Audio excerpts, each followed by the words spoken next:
Hey everyone, welcome back to our channel. In this quick video, I will show you how to edit the mobile menu on your WordPress site. First of all, log into WordPress dashboard, hover over Appearance on the left sidebar and click on Menus from here. This is where you manage all your site menus. At the top, select the menu assigned to mobile, often called mobile menu or main menu if you are not sure.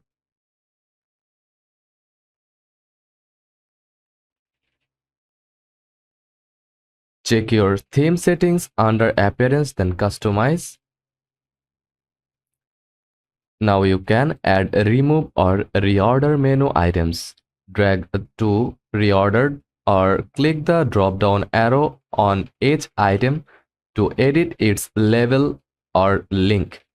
When you are done, click Save Menu, then preview your site on mobile to make sure everything looks good.